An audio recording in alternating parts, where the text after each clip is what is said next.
A very good afternoon to all the esteemed members, organizers, and participants of the International Conference on Literature, Society, and the Global Media. I am Dr. Shadna Jafri, Associate Professor from the Department of English, Agra College, welcoming you all to the presentation session 2 of this conference. We are all accustomed and we are all known to the Research Culture Society. It is a government registered scientific research organization, and it very regularly organizes national and international conferences, seminars, workshops. And since I'm associated with them for the past, say, 1.5 years, and I really admire their spirit of research. Today, the conference, the thrust area is literature, society, and the global media. Our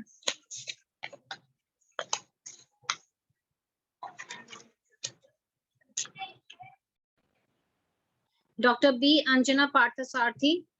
She is Assistant Professor of English, and she is at Tamil Nadu College. Then there is Dr. J.H. Khatri, who has been with us in the previous session too. Dr. J.H. Khatri, he is Assistant Professor at the School of Liberal Studies and Education, Navrachna University, Vadodara. And our moderator and session chair, a very young, dynamic lady, Purbhasha Mondal, Assistant Professor of English, Saltora Netaji Centenary College, West Bengal. I welcome all of you to the second session of this two-day international conference. I now invite the first presenter, Meena Om Prakash Kshatriya. Is she here? Hello. Good afternoon, everyone. Am I Okay. audible? Yes, am I yes. audible, ma'am? Okay. Yes, you are. Good afternoon, everyone. The title of my paper is Bhojpuri language is a diasporic language in Mauritius. I want to share. 1 minute, ma'am. Is it visible, ma'am? Hello. Yes, it's visible. Okay, sir. Now, Bhojpuri language is a diasporic language in Mauritius. The existence of the language is considered with the birth of human beings. The first sound of the baby, his and her cry, which makes us aware about the aliveness. Language is a tool of communication to establish social context in the society. Language has been playing a major role. India is a country of multiple skills. Each country has its own identity. India got honored and widely known in the world for its unusual cultures. We can see India's each state has its own culture, tradition, food ritual, lifestyle, norms, and language. Therefore, we are known as unity in diversity. There are 22 major languages spoken in India. Hindi is the national or official language of India.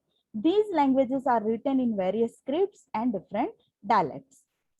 Generally, language names come to be known from their state's name. For example, Gujarati comes from the Gujarat, Punjabi comes from Punjab, Rajasthani comes from Rajasthan, and Haryanvi comes from Haryana.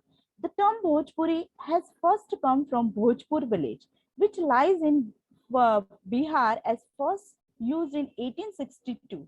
The origin of Bhojpuri language is from Avdi Upbranch. This upbranch is mainly belonging to the Sanskrit upbranch, which is form one of the 7 upbranches. Generally, it is considered with the India's northern, central, and eastern part. It is mainly written in Devanagari script, which was more famous as Kaithai script in historical times. Bhojpuri is the national language of Nepal. It is widely spoken in India's various parts as well as outside of India. In India, Bihar, Jharkhand, Purvanchal part of the Uttar Pradesh. Out of the country, Bhojpuri is spoken in Mauritius, Fiji, Trinidad, Tobago, Suriname, Guyana, Bangladesh, Jamaica, Caribbean and South Africa, etc. Originally, Bhojpuri comes from the areas which lies between Patna and Banaras. Now, Human beings express themselves with the medium of the language. The presence of the society can be considered with the existence of language. Language can be counted as the reflector of human mind. Human beings express their thought, views, and ideas through language. Therefore, language has its own significance. The word diaspora has its own meaning. To spell this word diaspora, dia means away and spiren means scatter, means sowing the seeds or scattering the seeds. Same as there is a dispersion of any people from their original homeland. It is an eternal process. According to the history, it is a mainly concerned with the expulsion of Jewish people from Babylonia. A repercussion of this expulsion, the Jews and Jewish society was scattered in different regions outside of the Palestine. Diaspora has been forever connected with the process of the migration. By the ending of the slavery system, indentured labor system came into existence during the 1834. At the start of the indentureship, the laborers were first from India's north region. They were especially from the eastern part of Uttar Pradesh, Bihar, Chota Nagpur district, and Tiruchirappalli, Madurai, Ceylon, Vizag, Salem, and Tanjore from South India. They were assigned on a 5 year contract system. The most important place, such as the West Indian colonies like South Africa, Mauritius, Fiji, Malaysia, and Ceylon. They were indentured labor first brought. Mauritius Island is the first place where Indian laborers were brought. It is an island country. It is located to the southeast of Africa and southwest of Asia in the Indian Ocean. It has a variety of the legacies such as the Europe, Africa, and Asia. There was no regional resident, personal space, and identity of its own as long as it remained it colonized. It had always been run by the others during the colonization era. In the context of the history and origination of Mauritius, several people came and introduced this island. As per the available information, the Dutch people became the first settlers, introducing this island by the name of Mauritius during 1598. Afterwards, the ruling power of the Mauritius came in the hands of the Francis people. They introduced by the name of oil of the France instead of Mauritius during 1716. Then after the Britishers arrived, the total scenario had been changed by them. They were first people who brought to the indentured labor to Madagascar for the sugar plantation. Later on, Mauritius became the first point place for all indentured labor who were brought from anywhere during the 19th century. Due to the large migration from the eastern part of Uttar Pradesh is one of the significant reasons for the growth of Bhojpuri language in hostland. The migrants took their culture with them. These cultures contain food, clothes, language, literature, sculpture, tradition, religion, ideas, thoughts, and lifestyle. This is how these migrants were mixed with the local people of the Mauritius and survived. They start to speak their native language, which is known as a Bhojpuri language with the local locality. We will go through the formation of the Bhojpuri language, which comes from the Avdi upbranch. This upbranch is mainly Excuse me, ma'am. हाँ थोड़ा सा short में रखिए. Okay, ma'am. और- Okay, ma'am. Can I read the conclusion? No. You can pinpoint.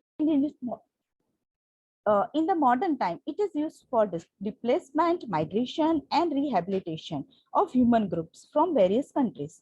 Moreover, human beings have used the word in the broadcast sense except the ancient use. The process of diaspora has been first connected with the process of indentured labor, which was a result of banning the inhuman African slavery. To resolve the problem of efficiency of the African workers in the plantation, colony has started a new system which was implemented.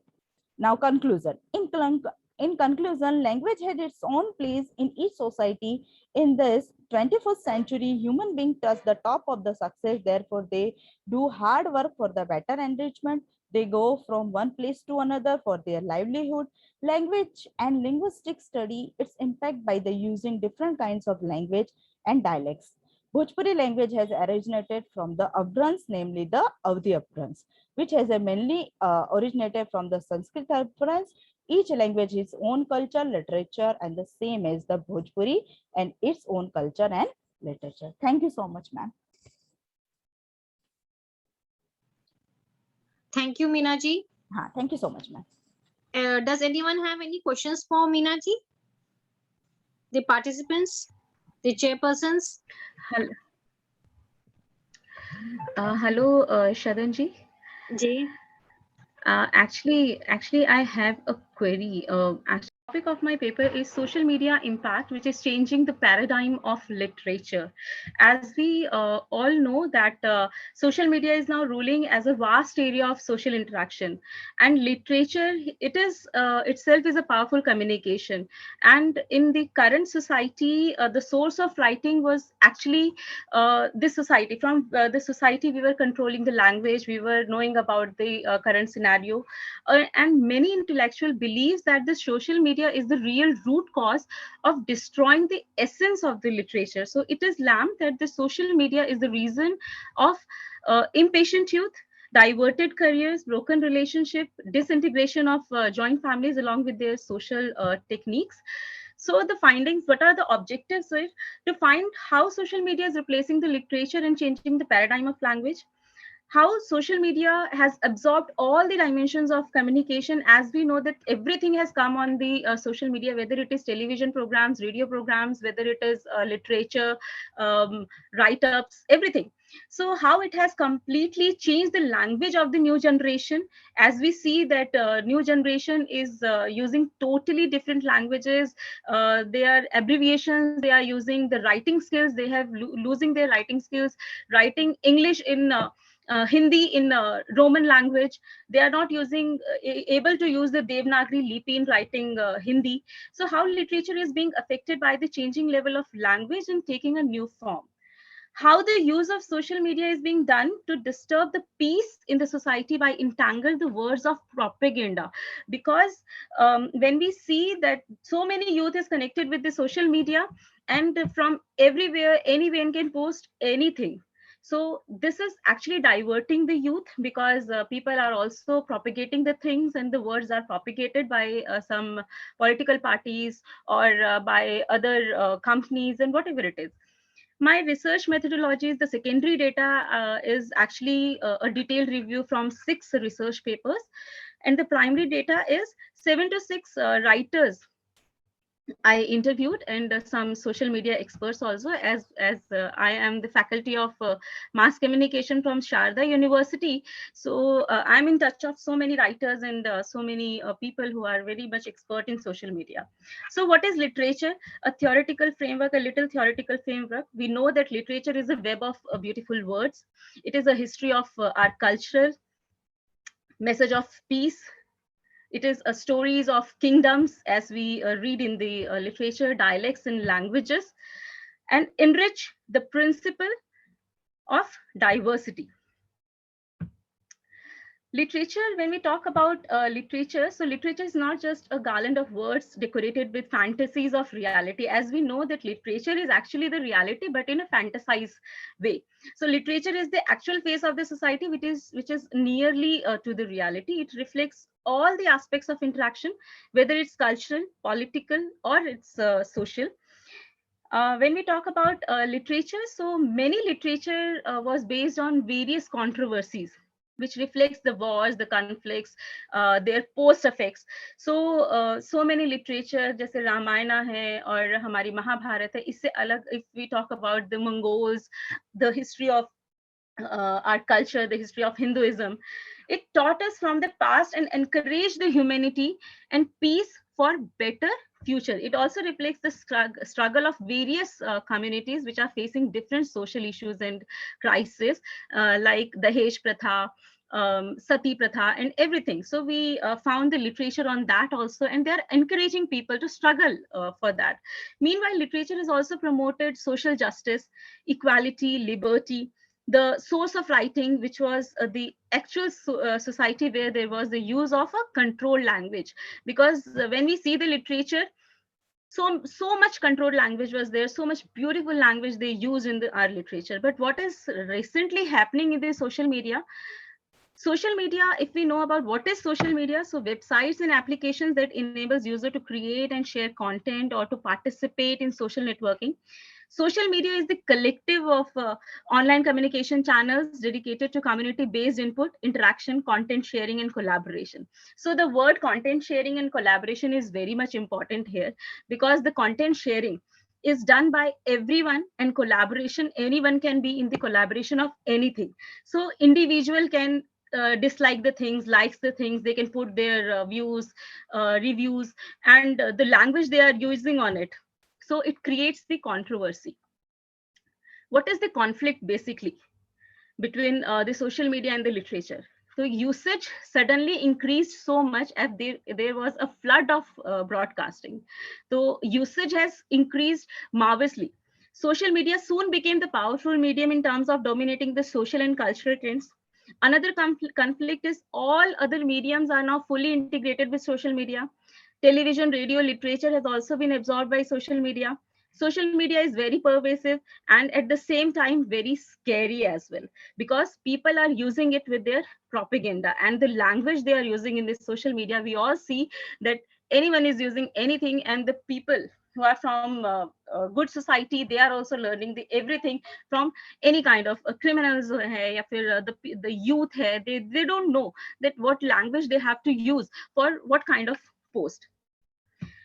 Another conflicts are now many people are no longer interested in literature. Most of them do not read books, in spite of the fact that most libraries have now transformed into e-libraries. Everything has been transformed as e-library, but people are not taking care of this, because what they are engaging, they are deeply engaged with chatting, watching and written views or videos in YouTube. Social media became self-publishing platform. Self-publishing platform means the people who know the literature, people who don't know the literature, people who are literate, people who are illiterate, people who have some sense of responsibility, people who are not having the sense of responsibility, everyone is now on this platform.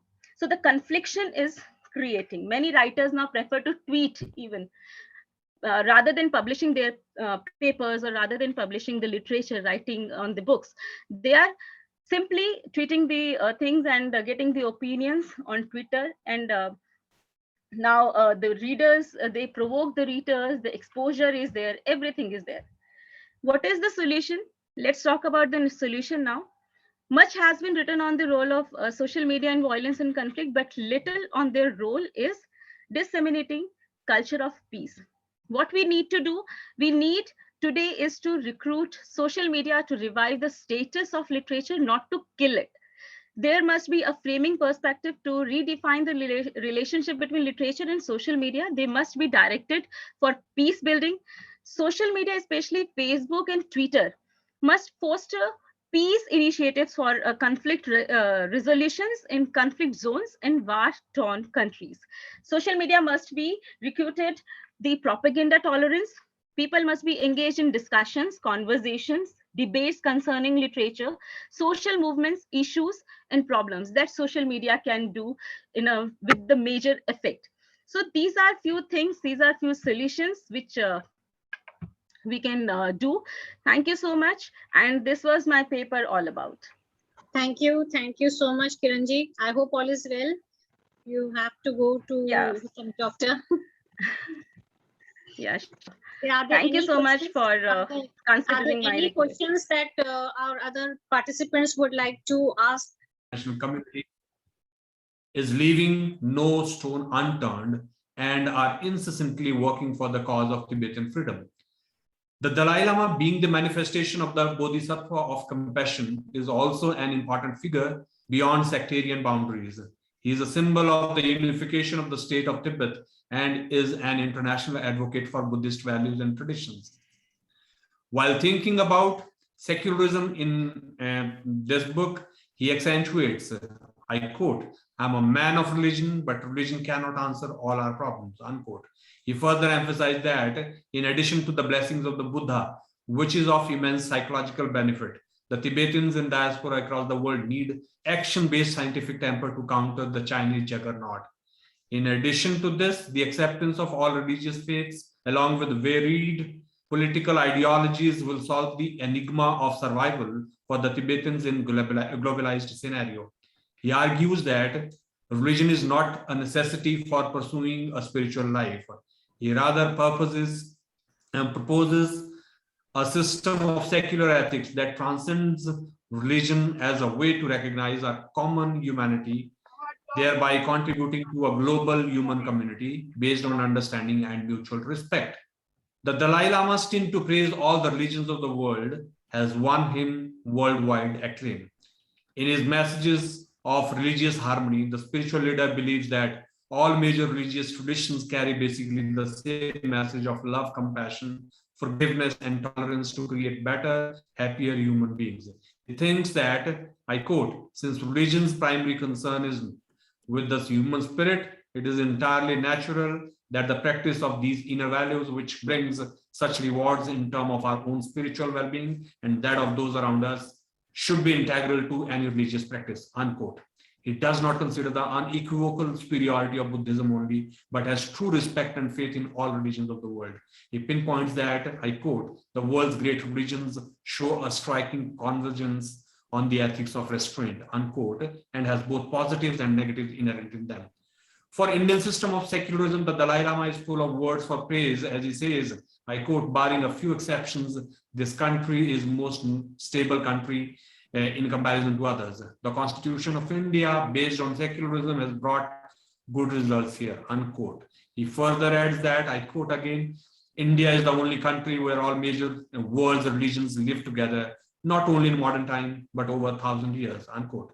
This wonderful and warm action of a well-acknowledged spiritual leader blows away the fears about postmodernist relativism and implicitly invites all religionists to come together for saving the world from fundamentalism, dogmas, and violence.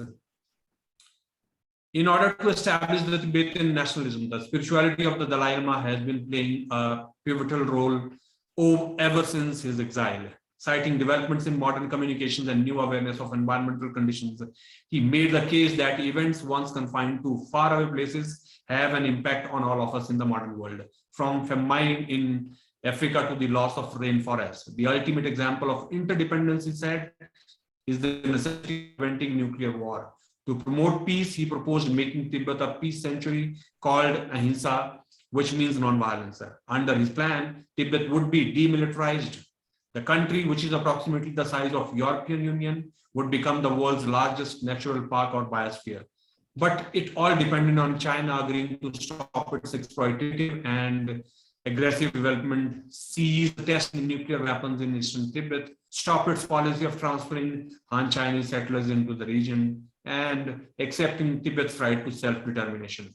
The Dalai Lama's said proposal to establish Ahimsa on the Tibetan plateau is essential to peace and stability for all of Asia. To conclude, we can say that although the Dalai Lama has various options of resistance against the Chinese injustices, but as a true Buddhist monk, he insists on the method of Gandhian Satyagraha based on truth and non-violence and scorns the use of force.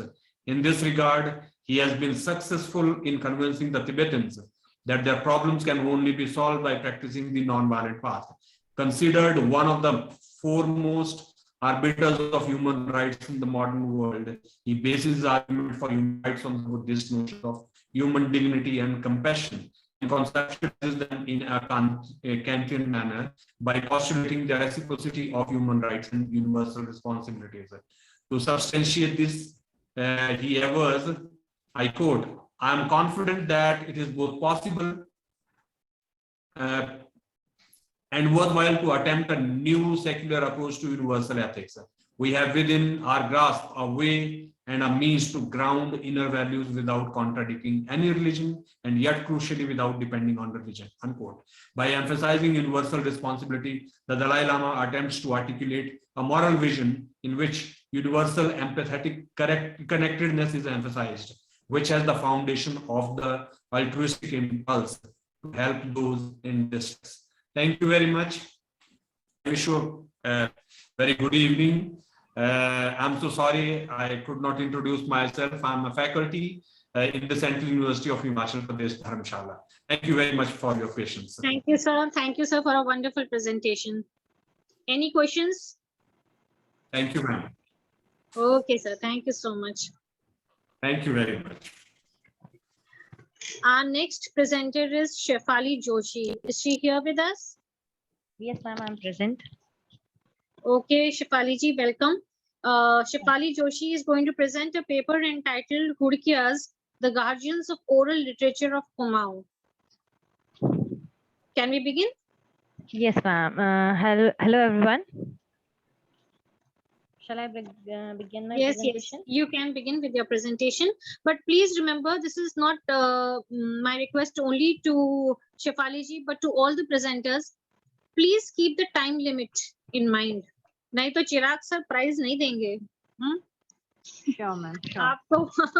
आपको 8 minutes में ही आपको अपना paper presentation submit करना है.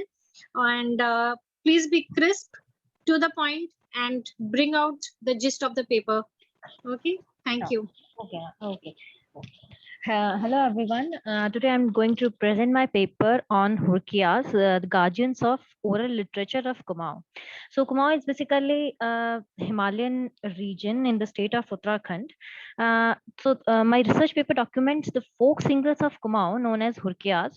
So traditionally, they were famous for narrating the Lok Gathas of Kumaon by using medium of music, dance, and drama, thus transporting the audience into the world of poetic imagination.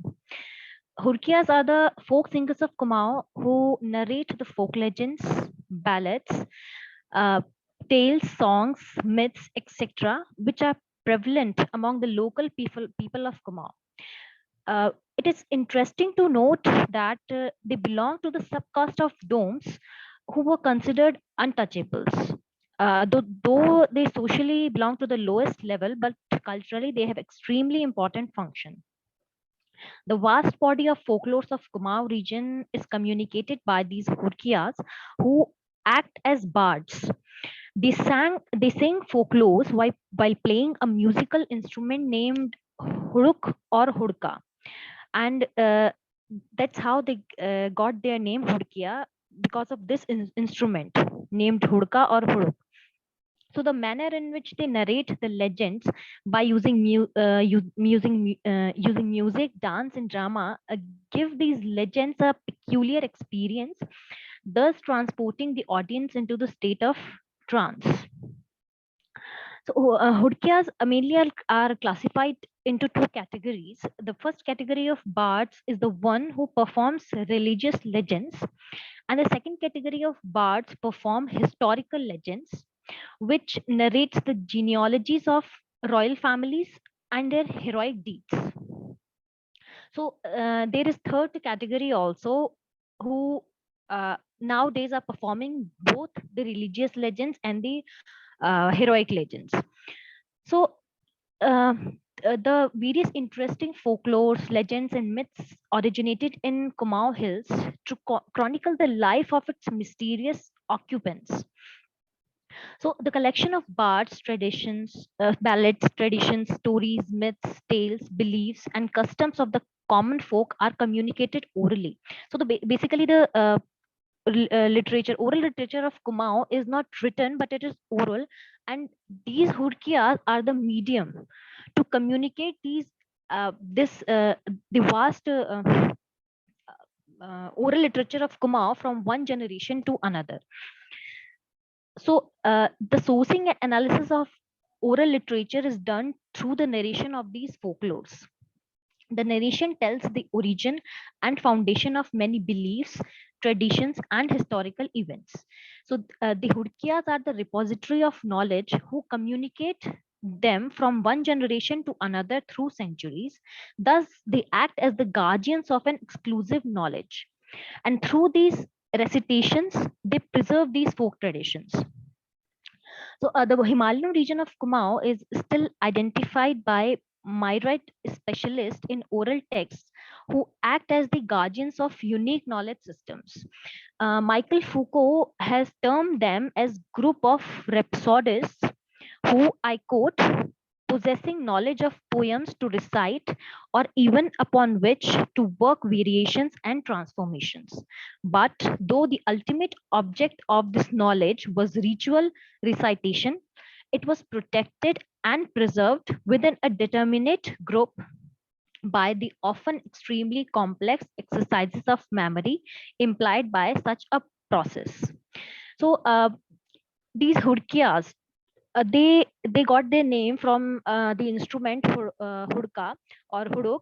So this huduk is basically made of the membrane of animals. The membrane is made of animal skin. So only the domes, the lower caste, were allowed to touch that instrument. So that's why these hudkiyas who belong to the lower caste, so only they were allowed to touch these instruments, and that's how they started the tradition of singing these legends while using the rhythm of hudka.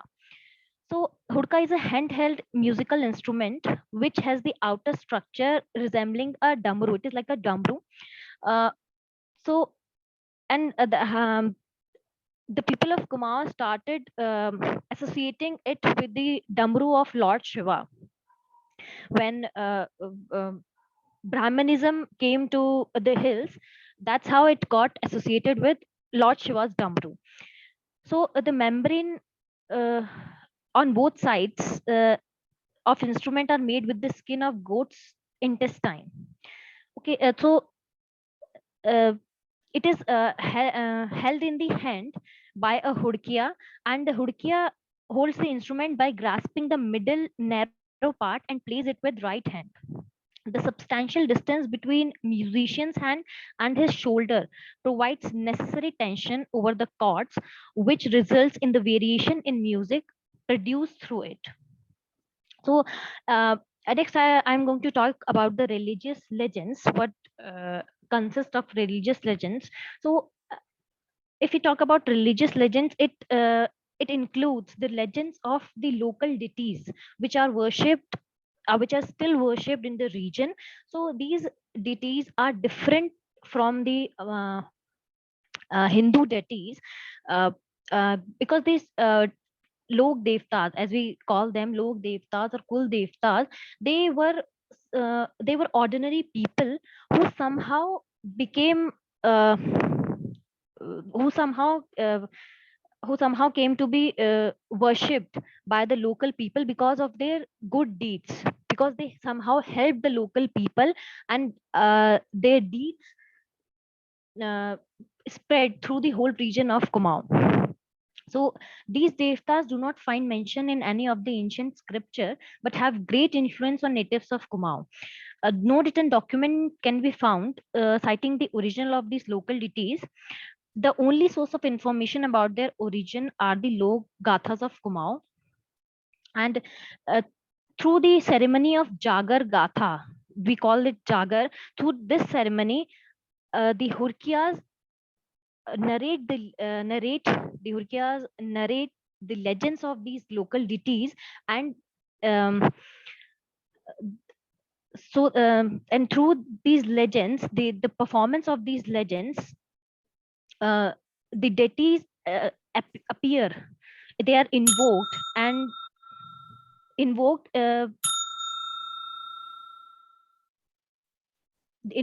these deities are invoked in the body of a person. So this is the ritual of Jagar. Next, I'm going to talk about the heroic legends. So these heroic legends, apart from the religious legends, so in the medieval period, there was prevalence of many kings. There are two major dynasties. One is Katuri dynasty and Chand dynasty. And most of these religious legends are from these two periods. They are about the kings who belong to these two kingdoms. So the local rulers or the chieftains of these dynasties, they employed these hurkiyas to sing the legends, to write the songs in praise of their deeds, in praise of their heroic deeds. So basically, this is the heroic legends, also known as Veer Gathas, and at some places in Kumaon, it is also known as Bhad. And the person singing these legends, heroic legends, are known as Bhadolis. Next, I'm going to I'm going to discuss about Hurkiya ball. So Hurkiya ball is basically a ritual which is conducted during the transplantation of paddy. So they during this ceremony, a Hurkiya is invited and he sings various ballads along with the beating of hurka, and and the local people, they transplant the paddy on their fields, and this the rhythm and the words of hurkiyas, the way he performs, gives them the to energy to work hard in the fields. So basically this is what hurkiya ball, the ceremony, is used for. So the word hurkiya bowl is a combination of two words. One is related to hurka, the instrument used while singing legends, and hurkiya is the musician who sings these legends. Another word is bowl, which is related to strength and vigor. Thus, the literal meaning of hurkiya ball is working together of many hands. The ceremony plays a vital role in motivating the farmers during the time of transplantation, which needs a lot of hard work. If we talk about the style of narration, so these hurkiyas begin their recitation by Excuse me, reciting ma'am. Ji. Please wind up. Please wind Yes, up. I'm about to conclude my paper. Oh, It begins with the recitation of their patron's genealogy when they perform, and they do not perform alone. They are always accompanied by two assistants, and the hurkiya sings passages, and the two assistants sitting by his side is to sustain a drone at the end of the phrases or stanzas recited by a vocalist. So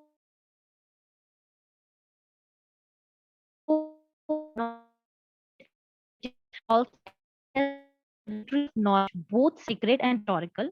However, Hurkiyas lost their importance and patronage due to the decline of the kings in the region. Although the folklores of Kumaon have been academically researched, documented, catalogued, and published in recent times, but there has not been enough research about the performers of these folklores, the Hurkiyas. The written literature, in my opinion, can never do justice to the art of these bards. So, with the dawn of modernism, the other means of entertainment poses threat to the art practiced by Hurkiyas. But we can say that several artists are, however, attempting to revive the art form the so that both the art and the artist can thrive. Thank you. thank you. Thank you, Shipaliji. A very informative paper. And I myself got to know a lot of new things. Some of the facts like I never knew. Thank you so much for this paper. Thank you, ma'am. Thank you so much. Are there any questions for Shipaliji? No, the presenters and the participants are not interested in questioning. So we will move on to our next participant. It is Mr. Prabhat Kumar. Yes, ma'am. You are here? Hello. Okay. Yes, welcome, Am Prabhat. okay, ma'am. Thank you, ma'am. You can begin with your presentation, and the paper is entitled Politics of Renaming the Place in Rohinton Mysteries, Such a Long Journey, right? Okay, right. You can begin with the presentation. Okay. Please introduce So, yourself. good evening. Okay, I am Prabhat Kumar. Good evening, everyone. The topic I am going to present is Politics of Renaming the Place in Rohinton Mysteries, Such a Long Journey. Let me have a glance of the overview of the topic, that Rohinton Such a Long Journey is a realistic representation of the contemporary politics in India. The paper focuses on the practice of renaming the place Bombay by the Shiv Sena, a core Hindutva regional forces in Bombay. It also reflects the reaction of the marginalized community, especially in the Parsi one, over the growing regional forces such as the Shiv Sena in Indian politics. Let us talk about the historical journey of the Parsi community in India. The Parsi community emigrated to India around 10th century to avoid religious persecution by the Muslims. They got settled at the coast of Gujarat and started living as an agricultural community for the next 100 years. And by retaining their religious identity, they integrated themselves with Indian soil. But in the post-independent India, their religious identity is being threatened by the growing forces of Hindutva fundamentalism. The topic I have just undertaken is the renaming the place in such a long journey. And renaming the place means erasing the cultural identity of the marginalized community. Rohinton Mystery talks about the Parsi reaction over the growing fundamentalist forces of Hindutva ideology in Bombay.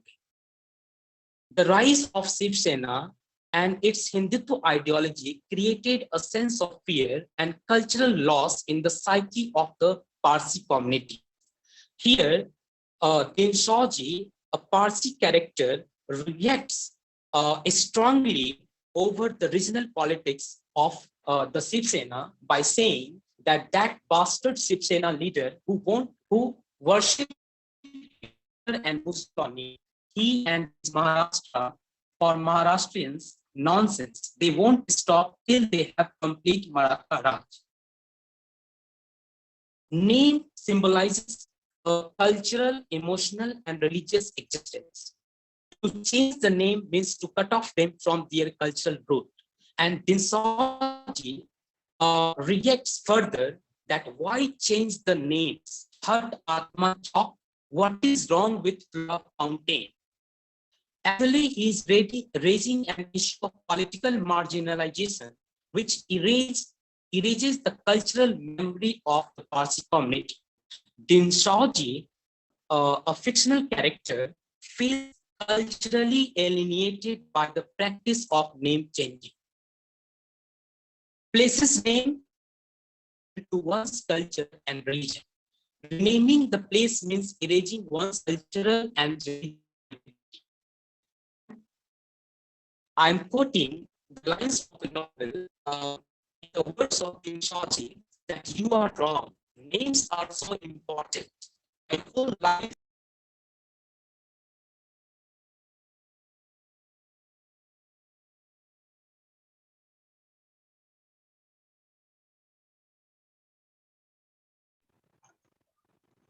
Your voice. work at Flora Fountain, and one fine day the name changes.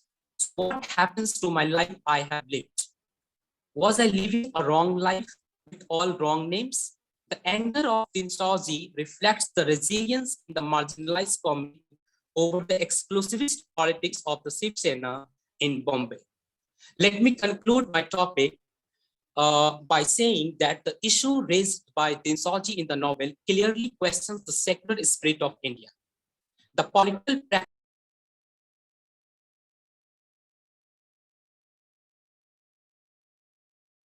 against the marginalized is a clear violation of the Article 25 of Fundamental Rights under Indian Constitution, which ensures the religious and cultural freedom to its citizens.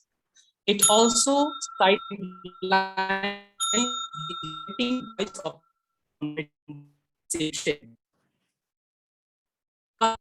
Raphael Lemkin terms it a cultural genocide. The cultural destruction of a group is as important as the civilization. And I'm concluding with this real event publicly demanded from the Bombay University to withdraw such a long journey from the syllabus of BA English, and the next day the Vice Chancellor withdrew the text. So it's a clear interference of the regional politics in the intellectual terrain, which unites an author to exercise his literary freedom in a fiction to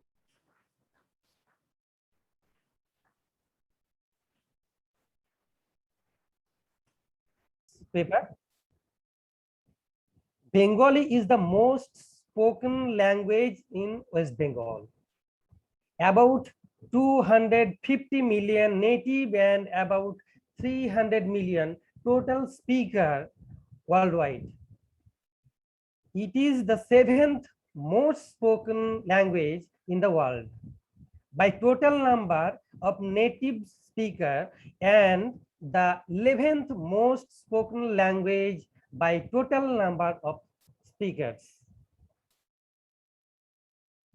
The importance of this language to the South Asia by the noted in the fact that the national anthem of Bangladesh, national anthem of India, national anthem of Sri Lanka, and the national song of India were all first composed in the Bengali language. Attitude at the mental and neutral state of readiness, organized through experience. Attitudes play important role in the life of language as healthy attitude restore language and unhealthy attitude decay a language. Our attitudes are shaped or reshaped in a society, and in society, each and every language has its own status, and due to change of status, attitude change. Milan, 1998. Summary of the study. The Pageant study highlighted the attitude toward Bengali language. The present researcher discussed the importance of Bengali language in the human life, society, and country. He also discussed its relation with general education. Then he passed on the problem of the study and clearly delineated the process of study. The researcher selected 8 dimensions of the attitude towards Bengali language questionnaire. He has begun the proper weightage to each dimension by surveying the option of the experts on this area. In this paper, he also described the detailed procedure of constructing the questionnaire along with its scoring keys. Then followed the required procedure to standardize the questionnaire. Conclusion of the study. The frequency distribution of the total score in the attitude towards education was not a normal one. It was a negative skewed. From the wazive of the distribution of the score obtained by the boys and girls in the attitude towards Bengali language questionnaire was even that the performance of Bengali and boys and girls were almost same. The wazive of the distribution of score obtained by the urban and rural student in the attitude toward Bengali language questionnaire, it was evident that the urban student performance were a bit lower than the rural people. Thank you all. Thank you, madam. Any question for my paper? Thank you, sir. Very short and very nice presentation, sir. Thank you so much for cooperation. Any questions? Any questions to the presenter? None. Thank you, sir. Thank you so much. Thank you, ma'am. Our next presenter is Mr. Raj Gohel. Is he here?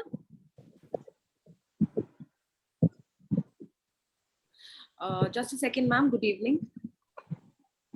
Shadhan Jaffrey, ma'am, right? Am I audible to you? Yes, yes. Yeah, good evening, ma'am. I wanted to confirm that you have hosted the screen sharing option. So how will I be supposed to share my screen? Because after this, immediately I have my presentation.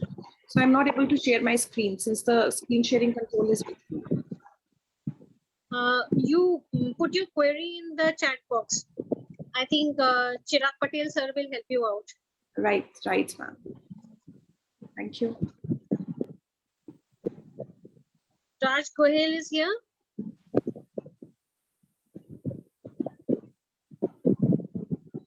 The presentation is entitled Role of Artificial Intelligence in Education. Can you hear me? Computer, machine, and other artifacts with the human intelligence and characterized by the ability to perceive, learn, adaptability, and a decision-making skill. AI initially took the form of a computer and a computer-related technology, but moving into the web-based technology and online education system, and finally a web-based enterprise solution. So the main keyword for my presentation is artificial intelligence, education technology, and the personalized learning. So, for the introduction, in the current context, we are immersed in a society that increasingly oriented towards a large-scale technological process. Sometimes it's a great process, and all the sectors make up in the cases or in adopting the technological process or adopting the new trend. But the key here is to the what extent technology can completely change the field of education. The structure of acceptance to the fact it requires increasingly powerful application of the development. Just as the difference and the fear of the intelligence has increased.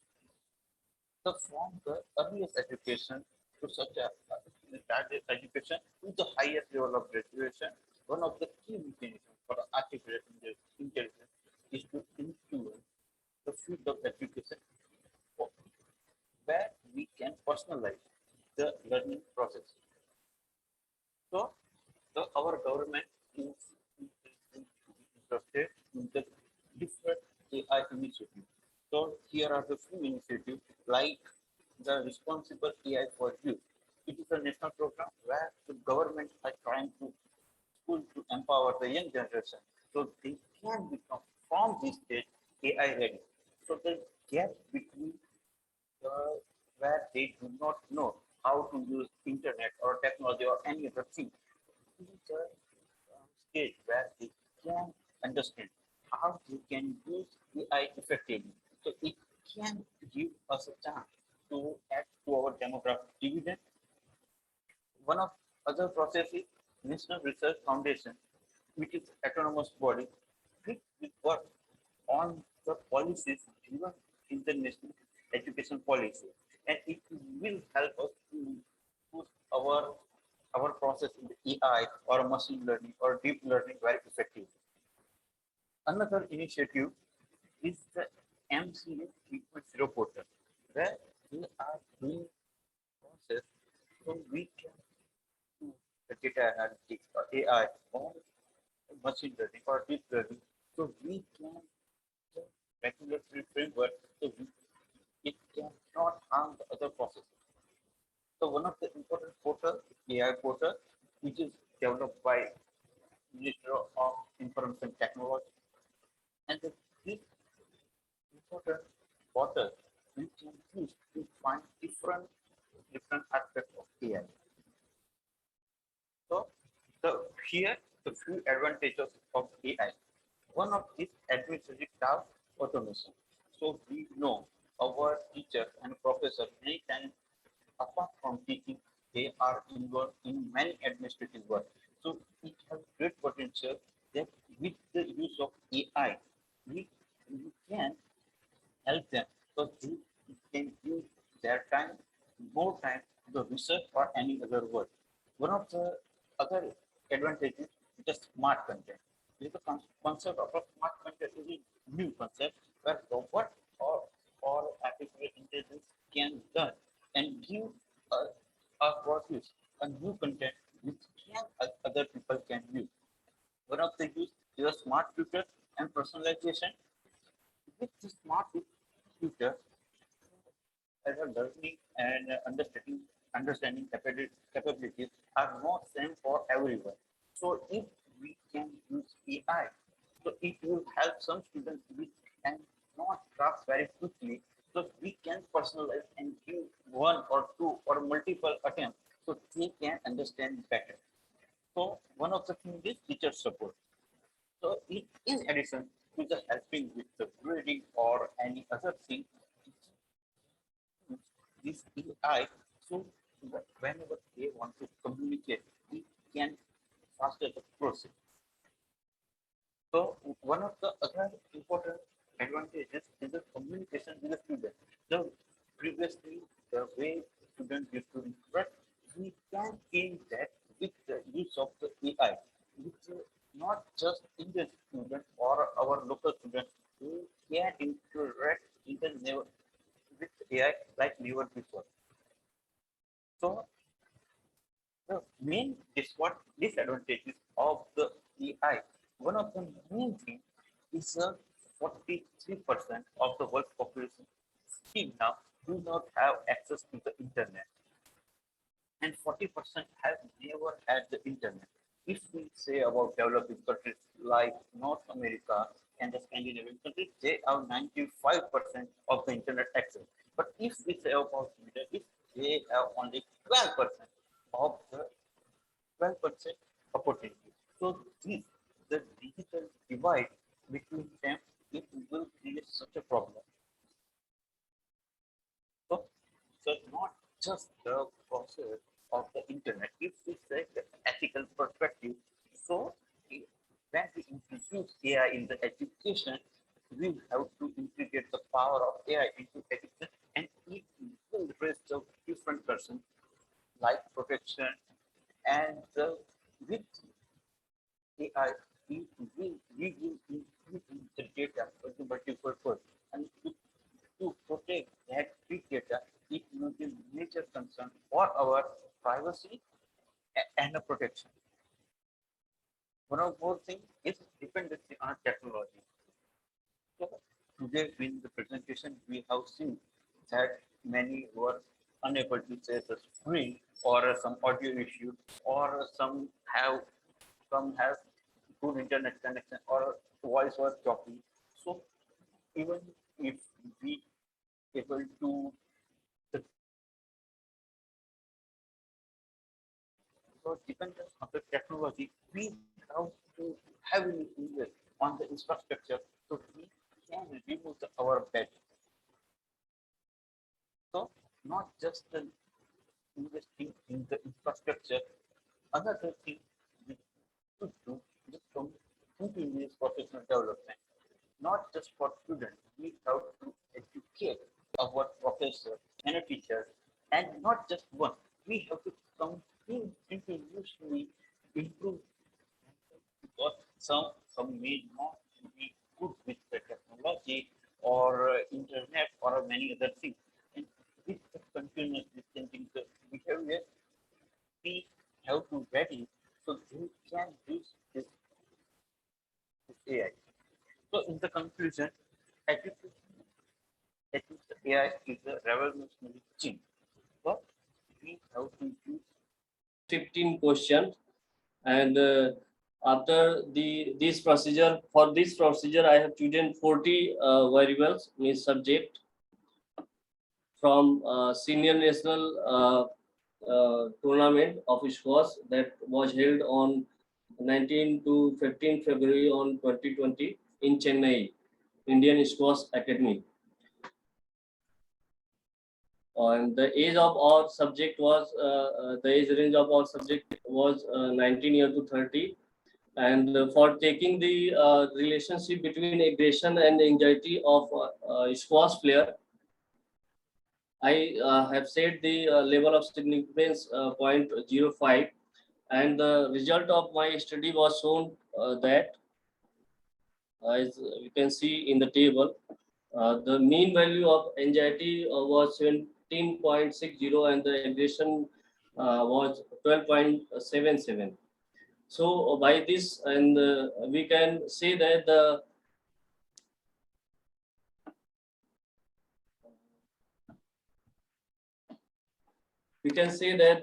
level of squash player and the level of senior national male squash player for anxiety and aggression, uh, when we try to find out the correlation between these two terms, aggression and anxiety, calculated by the data was calculated, mean value calculated by the SPSS, and we found that the relationship value is in negative. That is, we can see that the minus 0.025, that is not significant. So in final, in last, we can conclude that the study, the relationship between aggression and anxiety for a senior national squash male player, they have not any significant relationship. Means the squash player maybe have high aggression, high level of aggression.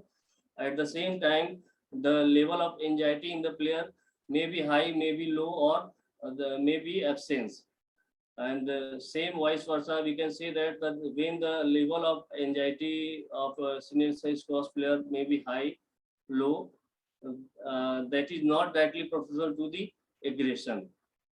For my study, I have quoted that the one more study, that is Singh and Dubey, in they have study on badminton player in 2015, and they also concluded that the level of aggression and sports anxiety of a badminton player is not significant. That is not more influenced by these two terms.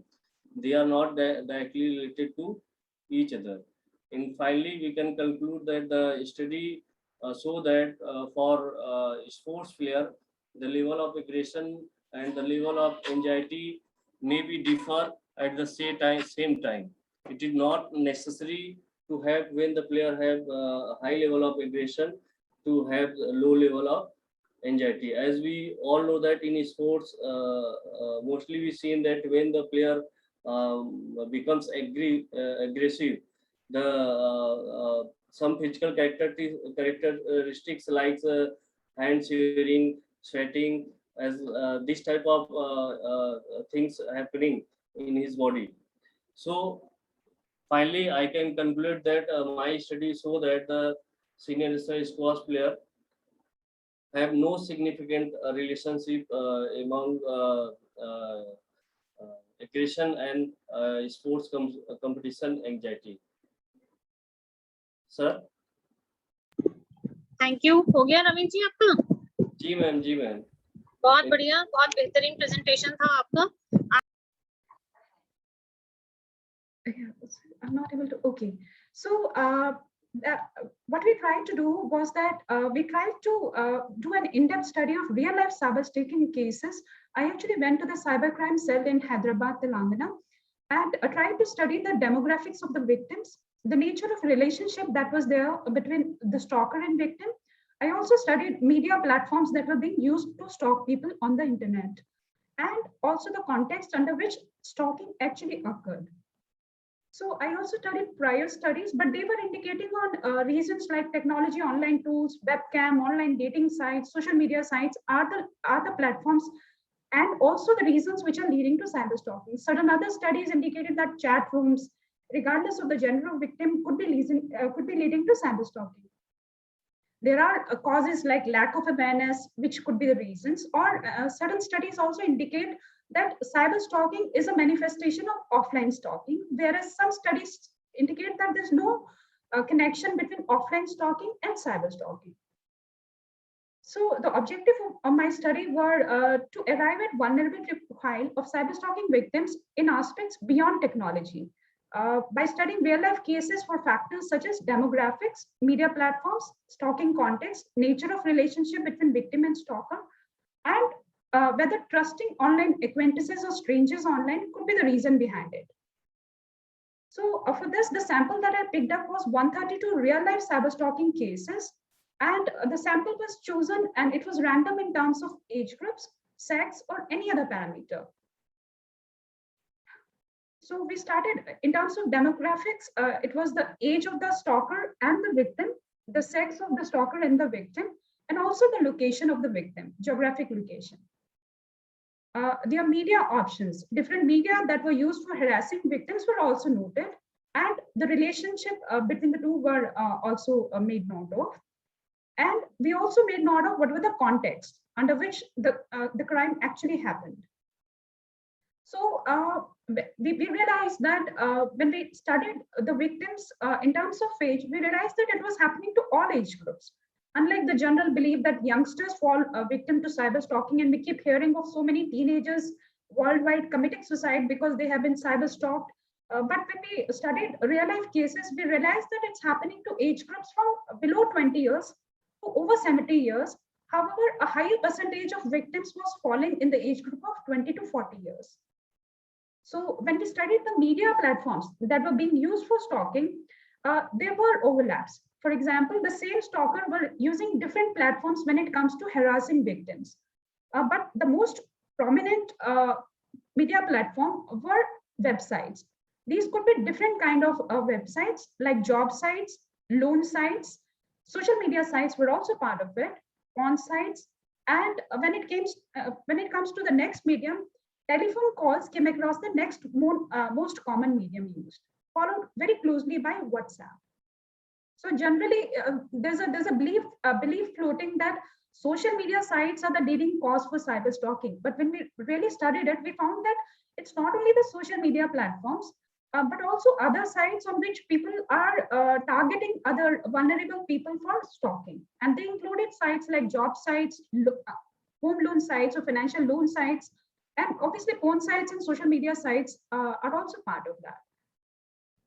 And when we tried to study a relationship between victim and stalker, was there actually some prior relationship between the two? Or are people harassing only strangers? It was a little surprise, but in most of the cases, it was realized that the cyber stalker and the victim were actually connected before. So it's not like a new thing happening over the platform, a person harassing strangers or unknown people, that also happens. But that's smaller in proportion as compared to cases wherein the two are connected before.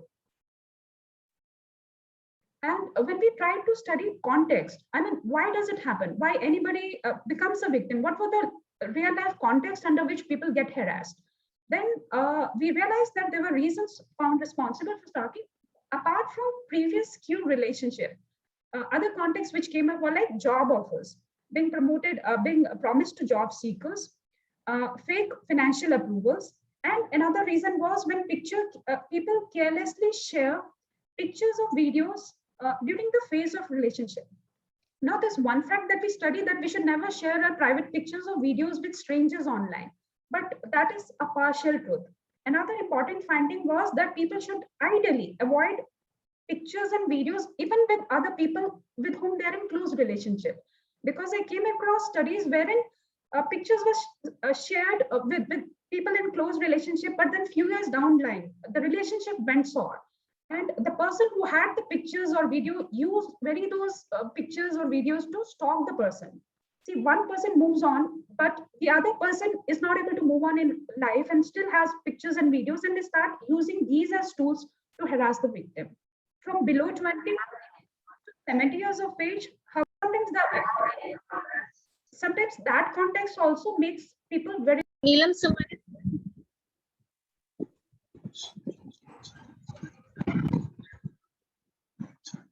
the paper is entitled Educational Policies and Constructivism. Yes, ma'am.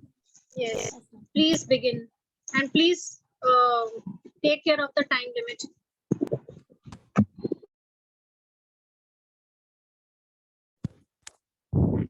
I want to say that India is ahead in higher education. One of the best business school in the world is in India, out of top 100 business school in world, but India have not one of the best universities. Top 200 university in the world, no anyone Indian university listed in it. The main reason for this, the backwardness in primary education and the lagging behind in female education. India ranks 116 in terms of female education. Now, objectives of my research paper is: First, to study the Indian policy about education, to study the foreign policy of education, to study the role of constructivism in education with global perspectives, Indian educational policies and schemes.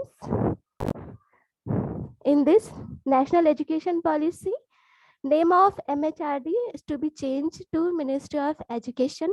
5+3+3+4 educational pattern applied instead of 10+2 pattern. Graduation course has become 4 years duration, in which student BSc BCom will be called graduates simply. If a student skip a course in the middle, then he can start his studies where he left after some and more time through the re-entry system in the policy. The student has to complete PG course of 1 year after 4 years of graduation. A student who completes the 3 years graduation course will have to student PG course. The student holding the degree of MA, MSc, MCom called postgraduate simply. MPhil course has been abolished. Government will determine the school and college fee itself.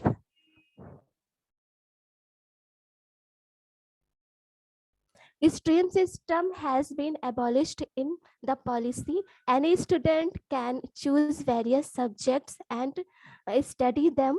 The system of multiple entry and exit implemented in the place of the stream.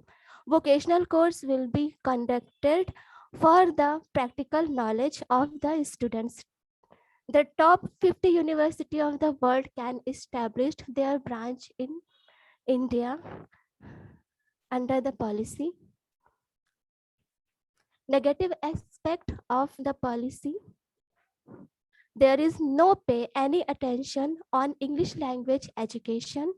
A common education system has been implemented throughout the country, in which a recommendation is made to end the state intervention. Therefore, education has been centralized.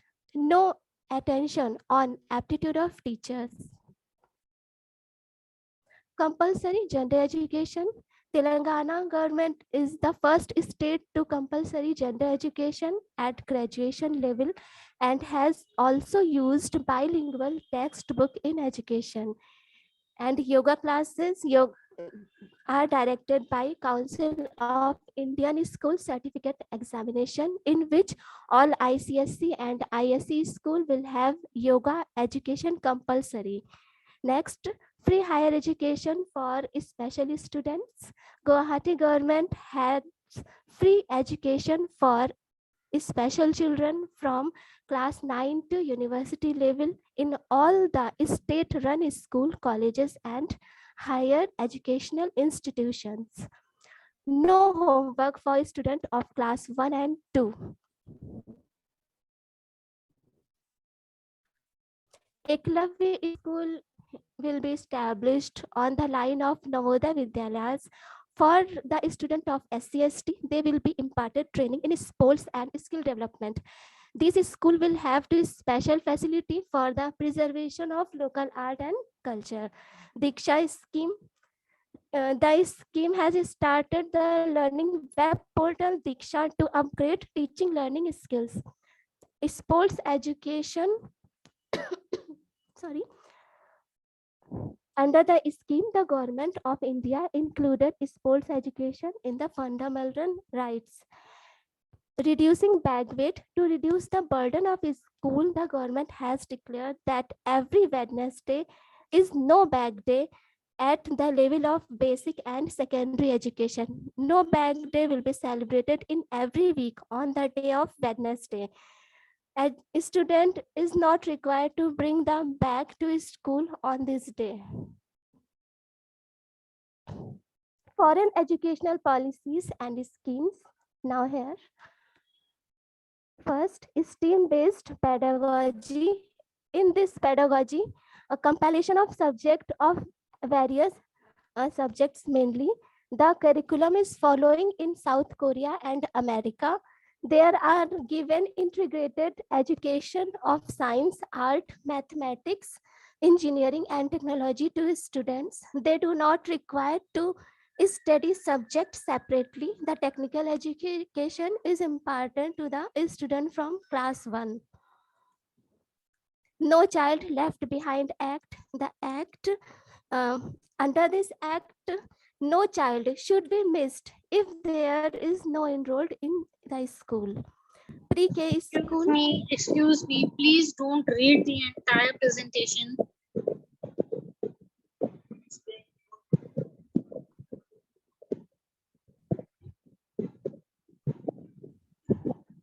जो important points हैं आप उन्हें explain कर दीजिए बस. Okay, ma'am.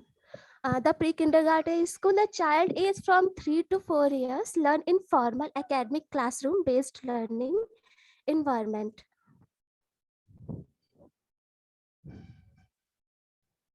Educational structure, the pre-kindergarten school in the age from 3 to 4 years, the age from 5 to 11 years, student study in elementary level, and the students age from 12 to 18 years studies in secondary education, and the students age from 18 to 22 years study in post-secondary educational level, including senior secondary education and graduation. And after the age of 22, students are ready for a master degree, then doctoral and postdoctoral degree. The educational pattern in the foreign educational policy mainly is include 5+3+4 educational pattern, second 6+3+3 and 6+6 and 8+4 educational pattern.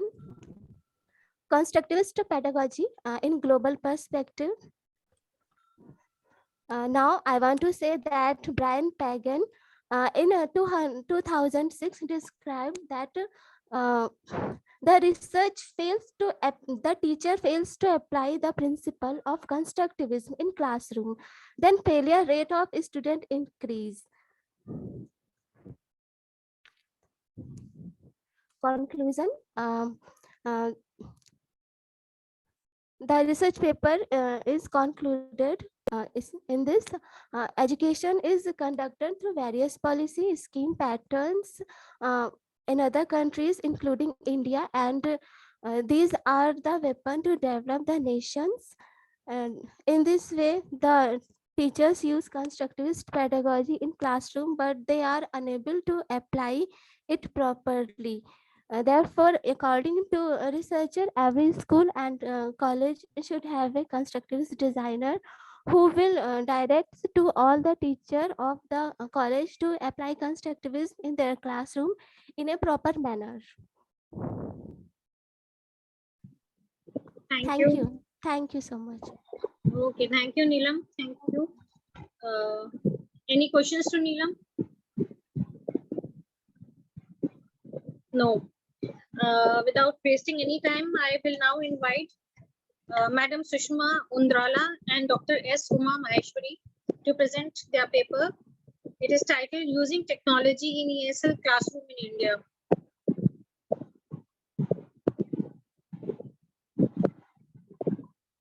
Are you there, Sushma Madam?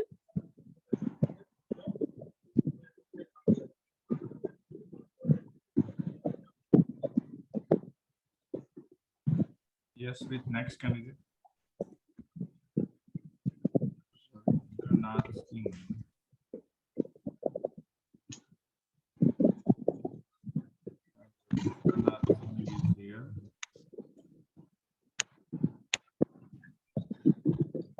Yes, okay. Please continue with the next candidate. Yes, I'll call the next participant, Ravindranath Singh.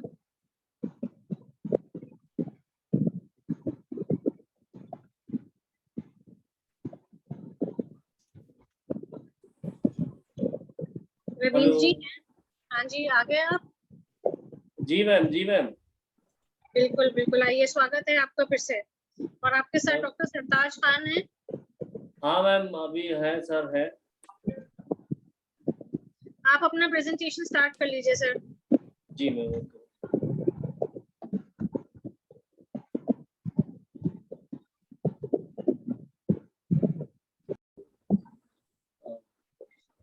Now here Ravindra Singh and Dr. Sartaj are going to present the paper on profile study on achievement, motivation, and anxiety of a senior national squash player.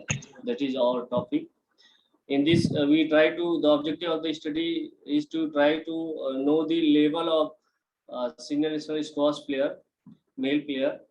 Means if anybody want to become a sports person and a squash player, then how much the capability of achievement, motivation, and anxiety should be there.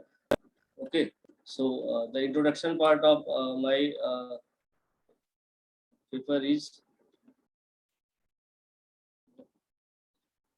already I have introduced about the squash racket sports. So it is like a racket sports like tennis, table tennis, badminton. It play between two or more player in four-side wall court.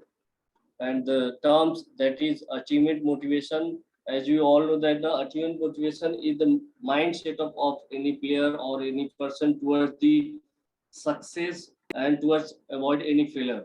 If the person are fully motivated, he can achieve his goal or his target or what he want.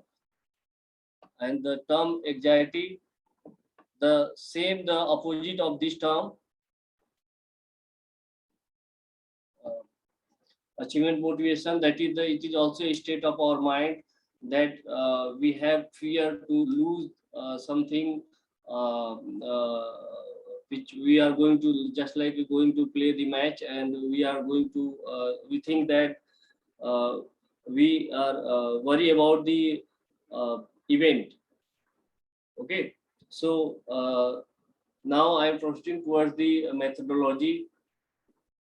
That is, this figure is also collected from the senior national squash player that was held in 2019 at the Pune 76 senior national squash championship. From 40 squash player, the data was collected. For the achievement motivation, the questionnaire was used by the Kamlesh, questionnaire of use Kamlesh, and it is have a total 40 number of question. On the basis of questionnaire evaluation, here the table that show the result of 40 squash player. The level of performance of 40 national squash player for achievement motivation is in which the 35 player have highly motivated and 4 player was moderate and only 1 player was low achievement motivation. In the competition anxiety, that is the reverse of achievement motivation, 1 player was have high anxiety and 18 player had moderate anxiety and 21 was low anxiety. Through the table number 2, we can see that the mean and the standard duration of sports achievement motivation and sports competition anxiety, that is the 32.68. Standard deviation was 3.18, and the in sports competition anxiety, that is 17.12, and the standard deviation was 2.28. So when we try to make the profile of senior squash player,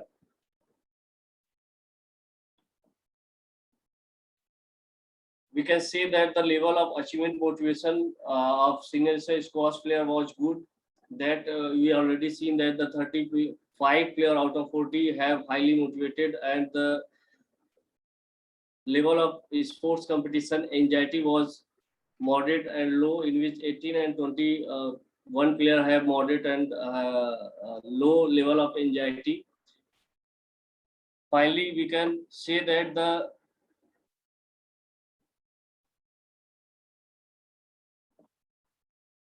to become a good player, to become a good squash player, the person who want to become a good squash player, he should have the level of achievement motivation high, and the sports competition anxiety that should be moderate and low. For this study, I have also quoted that some study that is supported by Khan et al. He also studied on the badminton and basketball player that is quoted that they have also have high level of achievement motivation and low level of anxiety. And same like this, Jetwara et al. In 2030, they have also found that the basketball player have moderate level of achievement motivation and the low level of anxiety. And the same study here, Baba and Kalpana, they also concluded that the gymnast player also have high level of sports achievement motivation and moderate level of anxiety. So in finally we can conclude that the squash player level should be also we can say that also they have a high level of achievement motivation and moderate and low level of competition anxiety. For any person who want to squash player, they should try to keep their motivation and anxiety level moderate, high, and low. So that is conclusion of my study. Okay, ma'am. Thank you so much, बहुत बढ़िया। आप क्या squash के खिलाड़ी हैं sir? जी ma'am. आप क्या squash के खिलाड़ी हैं? जी मैम, एक्चुअली मैं racket sport audible to you, sir, ma'am? Yes, yes. Okay. Thank you, ma'am. A very good evening to all the madams and sirs, and also like all the dignitaries who are present through this virtual conference. So I'm here, M. Sandhya Rani, PhD research scholar in Human Development Family Studies from College of Community Science, PJTSAU, Hyderabad. So I'm here to present my paper on an experimental study on self-empowering personal skills, intervention, and its impact on effective communication skills among tribal adolescent girls. So these are all the my content which I'm going to cover through my entire presentation. So before going to my actual presentation, I would like to go with this rational and I just combine both rational and introduction together. So I have done my research paper study in tribal area. Sir, ma'am, can I continue, ma'am? Yeah. Okay. Okay, sir. So I would like to give some of the statistical data about these tribal groups in India as well as in the country and as well as in the Telangana state where I have done my study too. So India is the largest, world's second largest concentration when it comes to next to Africa. So around 8.6 tribal population in the total population of in the country.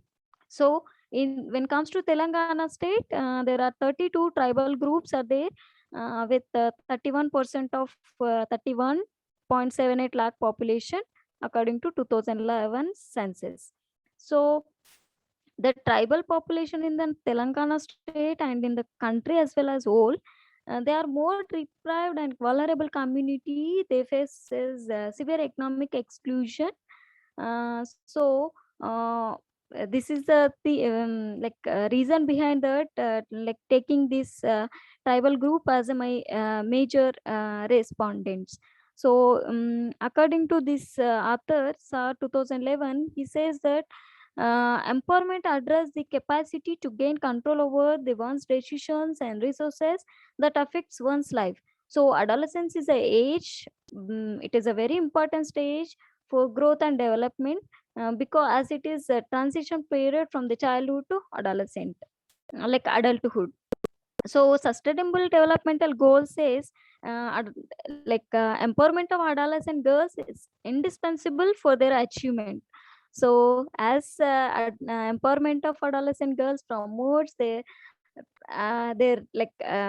well-being and their independent and being financially independent, and also recognize their strength, and also promotes having their right towards their individual development as well as their families and the society too.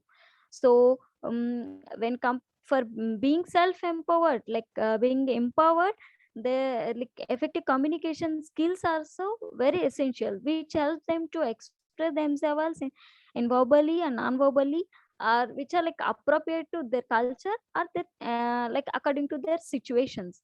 So keeping this mind, the following objectives were proposed to do my research study. So first one is a demographic profile, and second one is to know the existing active communication skills among the tribal adolescent girls. So this comes before the intervention, that is pre-test, and to assess the impact of intervention on self-empowering personal skills and its impact on effective communication skills among tribal adolescent girls. So this comes after the intervention program, so that is post-test. So these are all limitations for my study. So the studies villages only in Adilabad and Komarambim districts of Telangana state, as these two districts are very backward and have IMR rate is more and illiterate rate is high. So this is the reason for taking these two districts in Telangana state. And adolescent girls range from 17 to 21. As usual, time and resources available to a single investigator, and the findings are the based on the expressed opinions of the respondents, and the objectivity is limited to the honesty of the respondents.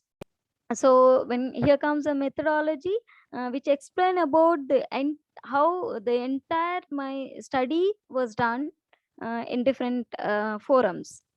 So for my study, I used quasi-experimental research study, which I don't have control group in my study. All the 160 samples were given equal treatment. Yeah, treatment means here education or intervention program.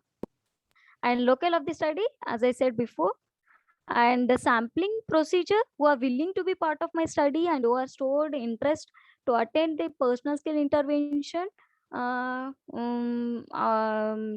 develop their effective communication skills to be self-empowered. As I said, 17 to 21 years of the adolescent girls were included for my study. So for I have used a purposive random sampling technique for my study. So when it comes to this sample distribution, my sample is around 160.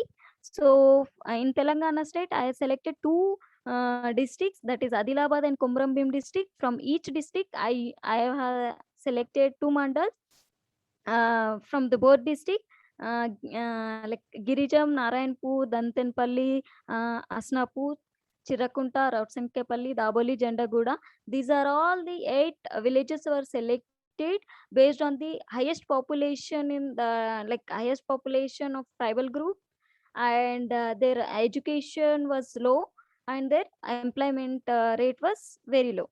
So this is a diagrammatic representation of the sample. And this is conceptual framework. It's independent variables include the self-related, that is nothing but demographic profile. The demographic profile I have divided into 3 categories, that is self-related, parent, and family related. Though this process variable is nothing but intervening variable, that is personal skill intervention. So my independent variable is ultimately effective communication skills.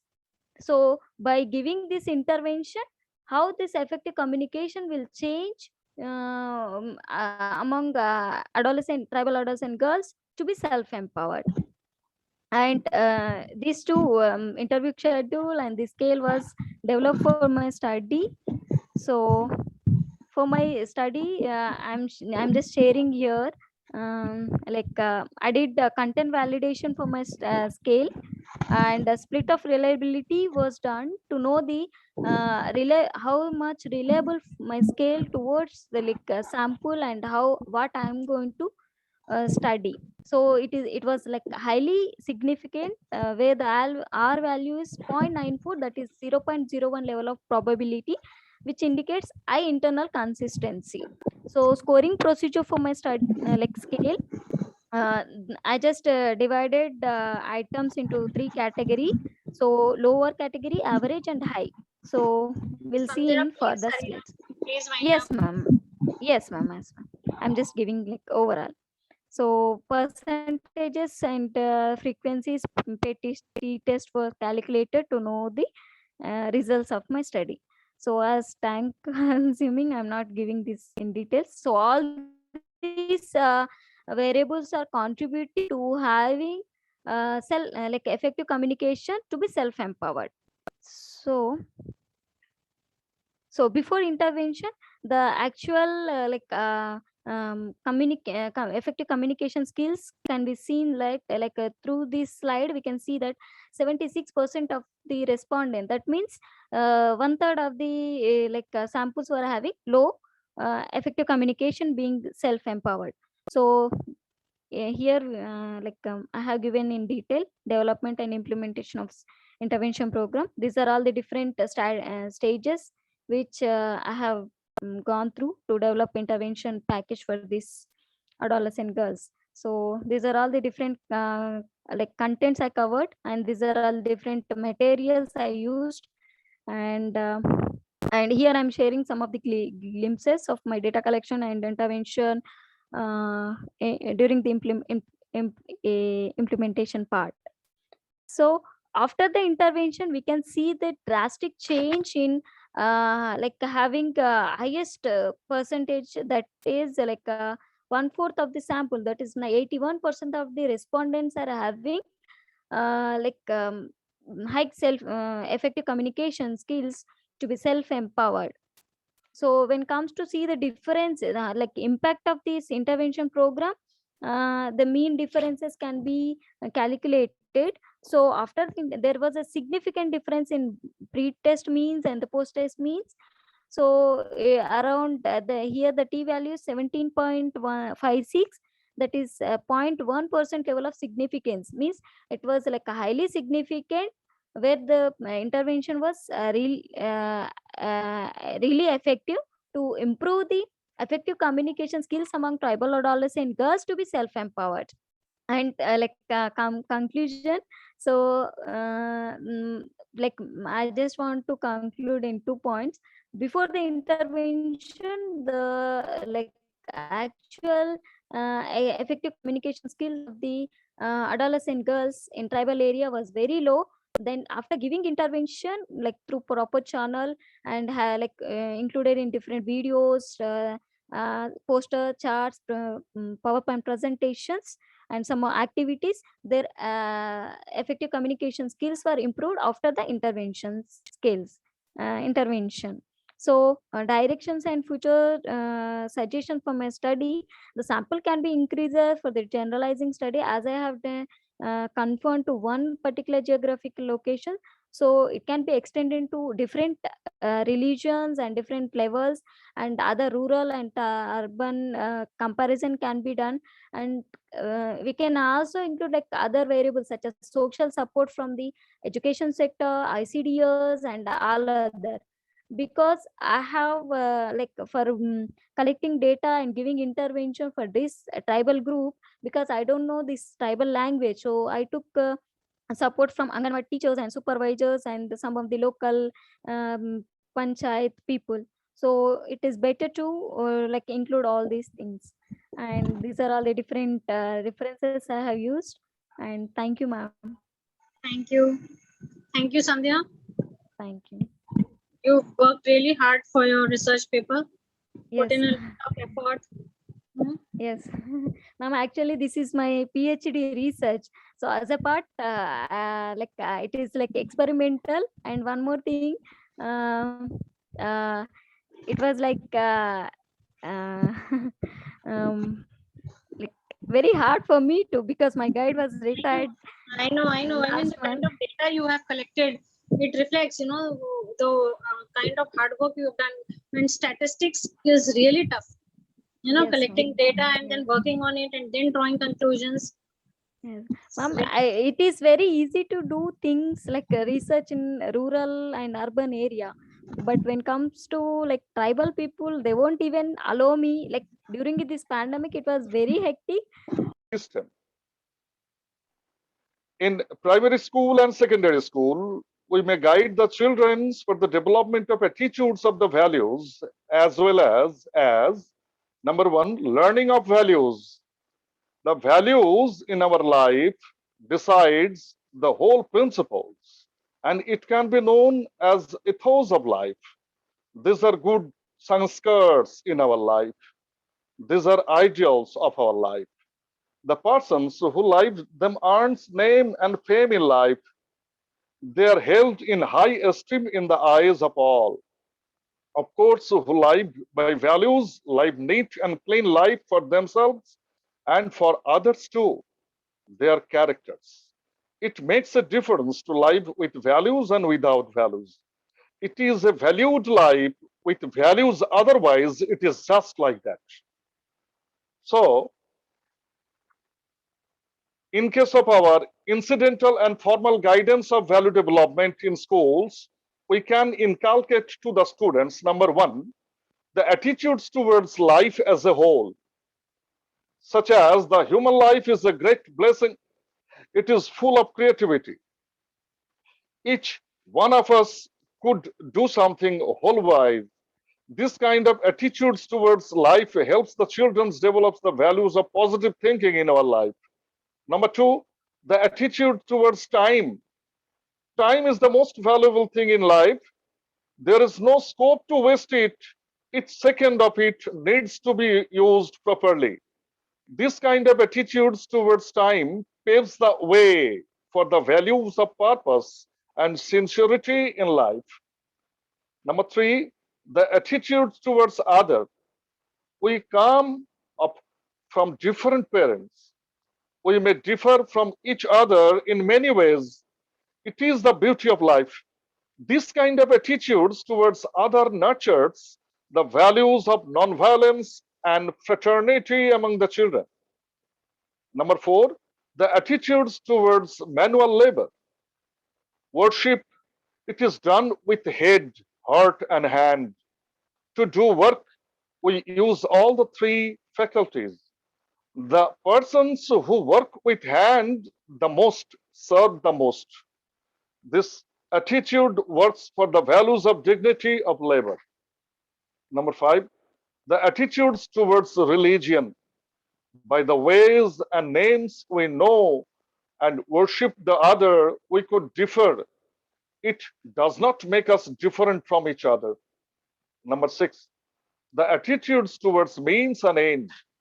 To achieve something is good, but how it is achieved is equally important. These are both the means and ends that matter for others, peace of mind and satisfaction in life. The attitudes develops values for hard work. Number seven, the attitudes of appreciation for others. We do not live alone. They live with each other. This is social life. We can add to the joy of each other. Let us honor each other what we think and do. This attitudes nurtures democratic values. Teacher plays a key role in the development of values among the children at primary and secondary level also.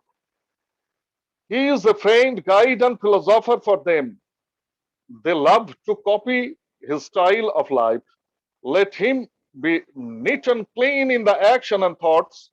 The games in schools should work for values. We should think about how the children work together in the classroom.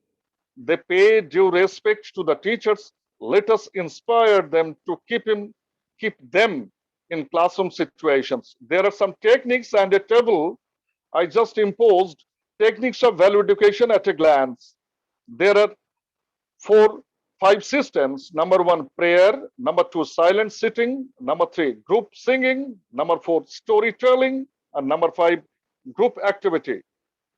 And there are so many approaches and scaffolding areas in case of many of them. Only I have put some names, only 5 areas. Next, it is well-known fact that home is the first school and mother is the first teacher of the child. As the child grows, other elderly members of the family play some role in inculcating the education among child. However, parents play a major role in the all-round development of the child. The child is the keen observer and the good initiator too. If the parents and other elderly members would conduct themselves in the right manner, the child would learn the right things, values, and if they would behave in the erratic manner, the child would learn wrong things. So the activities of the elderly members, especially charity, begins at home. It can be inculcated from home actually, where from we can get all the children, they should go to the schools. My recent research studies reveal that from birth to the age of 6 years, the child's development is much more rapid than at the other period of life, both psychologically and physically. The experiences that the child gains during these 6 years plays a predominating role in the child's future. In view of importance of the first 6 years and the latter primary school years, children need to be exposed to right types of values so that they would learn the right things and would become good citizens. Education of the child during these years should therefore be more valuable in 3 R's, that is nursery schools, preschools, and kindergarten schools. So from the above discussion, it is in my conclusion how the mechanism of contacting the parents consisting of different approaches from home, because charity begins at home. If we get learn the child from the home, they are going, school is a miniature society, so far they can inculcate through their parents and the teachers. And the mechanisms are, number 1, through the school diary of the child, everyone should maintain it. Number 2, through the progress report of the child. Number 3, through official letters of the school. Number 4, through holding regular meeting, parents teachers meeting. Number 5, teachers visit to the child's home. All such approaches should possess the following broad objectives. The objectives are collecting information from the parents about the activities of the child at home. Number 2, providing information to the parents about the activities of the child in school. Number 3, providing suggestions to the parents as how to deal with the child at home and as well as schools. Number 4, inviting suggestions from the parents about their expectations from the school in respect of their words. So, in your honor, in my conclusion, I trained that these days is that very few parents make time to do the needful for their children, and most of them hardly get time to do so. Under such circumstances, a school should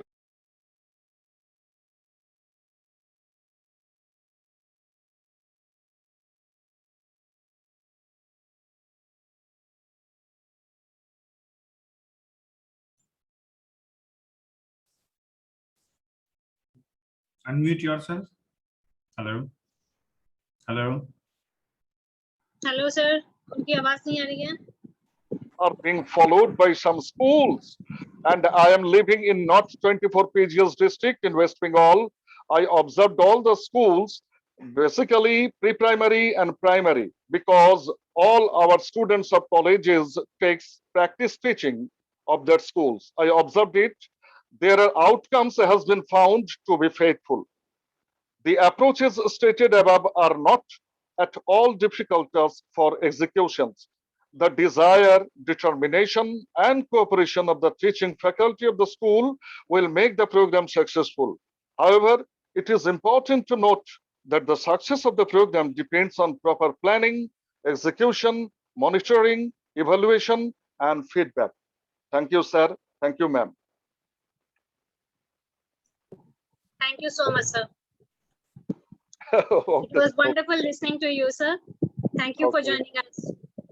Okay, ma'am. Okay, ma'am. I now invite Dr. Khatri to give his expert comments on all the presentations of the evening. So good evening to all of you. Good evening, sir. It has been a kind of marathon session, and we have crossed many destinations in that session. We had 5 papers on education, 3 to 4 papers on various aspects of literature. There are 2 papers on training of fourth person, while there are some papers on language, media, and cultural aspects. So we have in this like 2 hours, 2.5 hours, we have covered a very huge area of what we call social sciences and humanities. And we have got some very, very interesting, some very important kind of we have got some very interesting, let's say, perspective on these various aspects that the researchers have talked about. I have few comments to make, and I feel that it's not about the research and the topics, but I think we should be more careful about how we are presenting when we have very limited time to present. Of course, we have done a lot of work to prepare a paper, and it's agreed on our part that we tell everything to the people who are listening to us. But in these kind of seminars, conferences, if we be more specific and we give the basic introductory background, and then we just talk about the important conclusions that we have derived from our research, that would be very, very helpful, and it will be very much comprehensible for the audience to follow. So that is a kind of suggestion from my part. So next time we are making a presentation, we can be more careful about this aspect so that the work that you have done becomes more meaningful for the listeners. I personally like this paper by Kiran Panchal, Social Media Impact on the changing literature. And part of the reason is I'm also engaged in this kind of research. I've been teaching popular culture to my media studies students. And something that I've taught recently is the change in literary paradigm in the Indian context due to popular culture, due to the technology. So we are not just reading literature from various social media platforms, but now there are new types of literary genres available. We have like websites like Pratilipy who publish a very short kind of literature, like a story of, let's say, 5 lines. But it is available to such a big readers that the writers who are never published and who have been writing like stories of 5 to 10 lines, but they are known among the readers. And similarly, now we have the audiobooks available.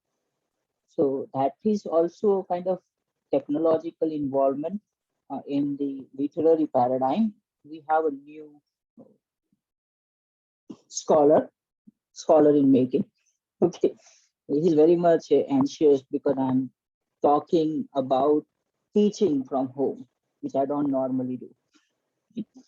So my concern in like what Kiran talked about is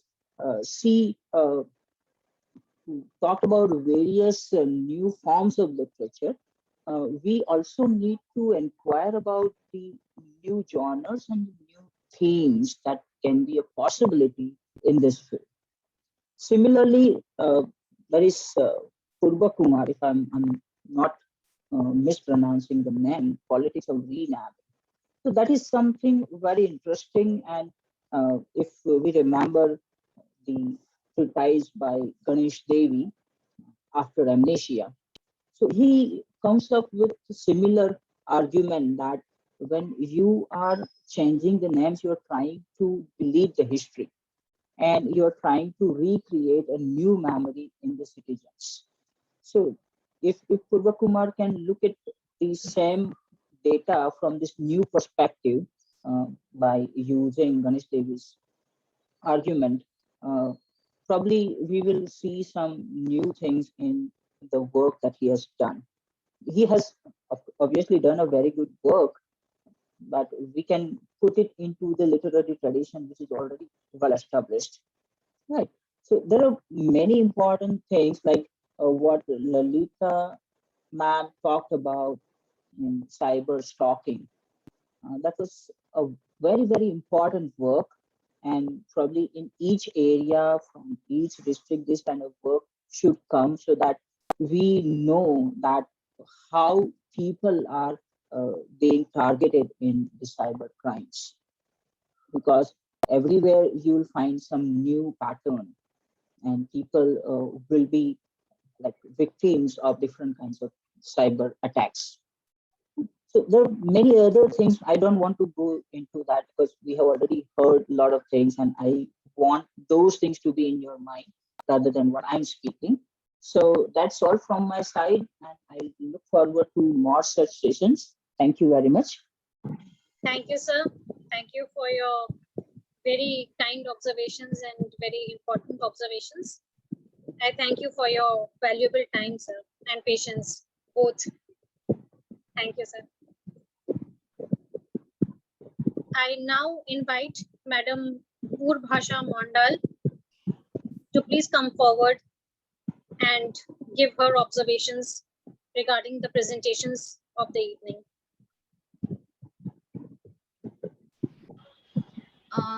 Thank you, Dr. Shadhan Jafri, for the introduction. I really liked this session and I would like to convey my heartfelt gratitude to all the organizers of this conference. I think we always learn from each other. So I think we have learned a lot in this session too.